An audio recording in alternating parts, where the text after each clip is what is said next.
Hi hello നമസ്കാരം. എല്ലാവർക്കും Dev's cooking വേൾഡിലേക്ക് സ്വാഗതം. ചില രുചികൾ എത്ര കാലമായാലും നമ്മുടെ നാവിൻ തുമ്പിൽ തങ്ങി നിൽക്കും, പ്രത്യേകിച്ച് നമ്മുടെ അമ്മമാരുടെ കൈപുണ്യം. ഞാൻ ആസ്വദിച്ച എൻ്റെ അമ്മയുടെ ഈ സ്പെഷ്യൽ റെസിപ്പി ഇന്ന് നിങ്ങൾക്ക് കൂടെ ഞാൻ ഷെയർ ചെയ്യുകയാണ്. അപ്പോൾ നമുക്ക് വീഡിയോ കണ്ടാലോ? അപ്പോൾ നമുക്കിതിൻ്റെ ഫസ്റ്റ് സ്റ്റെപ്പ് ഒന്ന് നോക്കാം. ഞാൻ നെയ്മീനാണ് എടുത്തിട്ടുള്ളത്. നെയ്മീൻ നമുക്കൊന്ന് മാരിനേറ്റ് ചെയ്ത് വെക്കണം. അതിനൊരു 1/4 ടീസ്പൂൺ മഞ്ഞൾപ്പൊടി ഞാൻ ഇടുന്നുണ്ട്. അതുപോലെ ആവശ്യത്തിന് ഉപ്പ്, 1 ടേബിൾ സ്പൂൺ മുളക് പൊടി, കാശ്മീരി ചില്ലി പൗഡർ മതിയാകും,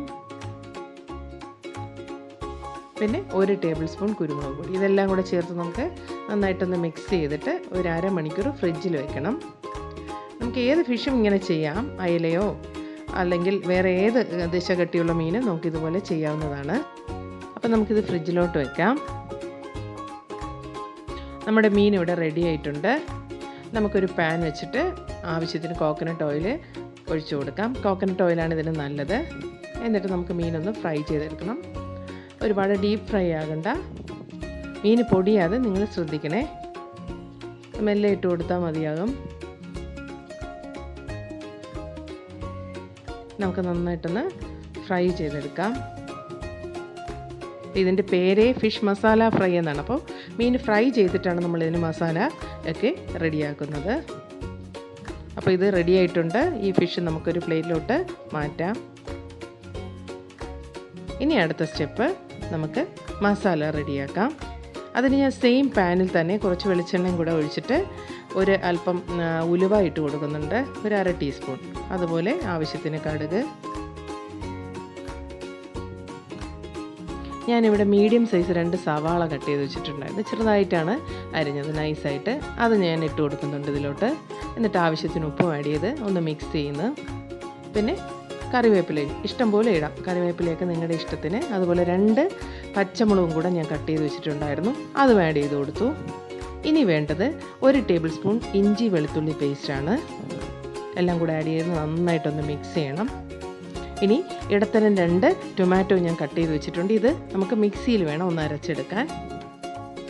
സവാള നന്നായിട്ട് വഴന്ന് വരുമ്പോൾ നമുക്ക് 1 ടേബിൾ സ്പൂൺ ചില്ലി പൗഡർ ഇട്ട് കൊടുക്കാം. അതുപോലെ 1/2 ടീസ്പൂൺ മല്ലിപ്പൊടിയാണ് ഞാൻ ഇടുന്നത്. പിന്നെ 1 ടീസ്പൂൺ കുരുമുളക് പൊടി, അതുപോലെ ആവശ്യത്തിന് മഞ്ഞൾപ്പൊടി. എല്ലാം കൂടെ ചേർത്ത് നന്നായിട്ട് അതിൻ്റെ പച്ചമണം മാറുന്ന വരെ ഒന്ന് വഴറ്റുക. എന്നിട്ട് അടിച്ചെടുത്ത ടൊമാറ്റോയും കൂടെ നമുക്ക് ഇനി ഇതിലോട്ട് ചേർക്കാം. 2 ടൊമാറ്റോയാണ് ഞാൻ അത് മിക്സിയിൽ അരച്ചെടുത്തത്. അതും കൂടെ നമുക്ക് ഇങ്ങോട്ട് ചേർത്തിട്ട് നന്നായിട്ടൊന്ന് മിക്സ് ചെയ്ത് കൊടുക്കാം. ഇനി ഞാൻ 1 നെല്ലിക്ക വലിപ്പത്തിന് പുളി പിഴിഞ്ഞ് എടുത്തിട്ടുണ്ട്. വാളൻ പുളിയാണ്. നിങ്ങൾക്ക് ഇഷ്ടമുള്ള പുളി ചേർക്കാം കേട്ടോ. ഞാൻ വാളൻ പുളി ചേർത്തുന്നേ ഉള്ളൂ. പിന്നെ വേണ്ടത് 1/2 കപ്പ് തേങ്ങാപ്പാലാണ്. തേങ്ങാപ്പാലും കൂടെ ചേർത്ത് നന്നായിട്ടൊന്ന് മിക്സ് ചെയ്യണം. 3/4 കപ്പോളം ഞാൻ ചേർത്തു. തേങ്ങാപ്പാൽ ഒന്ന് തിളച്ച് വരുമ്പോഴേക്കും നമുക്ക് ആ വറുത്ത് വെച്ചേക്കുന്ന മീൻ അങ്ങോട്ട് ആഡ് ചെയ്ത് കൊടുക്കാം.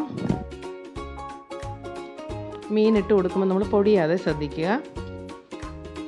ഇതൊരു 5 മിനിറ്റോളം നമുക്കിങ്ങനെ ചെറുതീയിലൊന്ന് വേവിച്ചെടുക്കണം. എന്നിട്ട് ഇത് ഒരു സൈഡ് വേകുമ്പോഴത്തേക്കും മെല്ലെ മറിച്ചിട്ട് കൊടുക്കുകയും ചെയ്യണം. എന്നാലേ എല്ലാ വശത്തും നന്നായിട്ട് മസാല പിടിക്കുകയുള്ളൂ. ആ തേങ്ങാപ്പാലിൻ്റെ ടേസ്റ്റൊക്കെ വരണമെങ്കിൽ നമ്മളിങ്ങനെ 2 വശവും നന്നായിട്ട് മറിച്ചിട്ട് കൊടുക്കണം. അത് മീഡിയം ഫ്ലെയിമിൽ തന്നെ ചെയ്താൽ മതിയാകും. മീൻ ഒരുപാട് വേണ്ടതില്ല, കാരണം നമ്മൾ ഓൾറെഡി ഇത് ഫ്രൈ ചെയ്തതാണ്. എങ്കിലും കുറച്ച് നേരം അതിൻ്റെ മസാല പിടിക്കാൻ ഇങ്ങനെ ചെയ്യുക. നമ്മുടെ ഫിഷ് മസാല ഫ്രൈ ഏകദേശം ഇവിടെ റെഡി ആയിട്ടുണ്ട്. നമുക്കിനി ആവശ്യത്തിന് കറിവേപ്പിലയും കൂടെ ഇട്ട് ഓഫ് ചെയ്യാം. മറ്റൊരു പ്ലേറ്റിലോട്ട് നമുക്ക് ഇത് സെർവ് ചെയ്യാം. എനിക്ക് ശരിക്കും ഒരു നൊസ്റ്റാൾജിയാണ് ഈ മീൻ രുചി. ഇത് എത്ര ടേസ്റ്റ് ആണെന്ന് നിങ്ങൾക്ക് ഉണ്ടാക്കിയാലേ മനസ്സിലാകൂ. അതുകൊണ്ട് നിങ്ങളിത് സ്കിപ്പ് ചെയ്യാതെ തീർച്ചയായിട്ടും ഈ മീൻ രുചി ഒന്ന് ഉണ്ടാക്കി നോക്കൂ. ഇതിന് പാലപ്പം, പെറോട്ട, ചപ്പാത്തി ഒക്കെ ഇതിന് നല്ല കോമ്പിനേഷൻ, അല്ലെങ്കിൽ ചൂട് ചോറിൻ്റെ കൂടെ ഇത് നല്ല കോമ്പിനേഷൻ തന്നെയാണ്. അപ്പോൾ ഇതൊക്കെ നിങ്ങൾ ഉണ്ടാക്കി നോക്കിയിട്ട് ഫീഡ്ബാക്ക്സ് എന്നെ അറിയിക്കുമല്ലോ അല്ലേ? അപ്പോൾ വീഡിയോ ഇഷ്ടമായെങ്കിൽ എൻ്റെ ചാനൽ തീർച്ചയായിട്ടും സബ്സ്ക്രൈബ് ചെയ്യുക, ഷെയർ ചെയ്യുക, ലൈക്ക് ചെയ്യുക, ബെല്ലൈക്കൺ കൂടെ പ്രസ് ചെയ്യുക. നമുക്ക് പുതിയൊരു വീഡിയോയുമായി അടുത്ത് വീണ്ടും കാണാം. Till then good bye.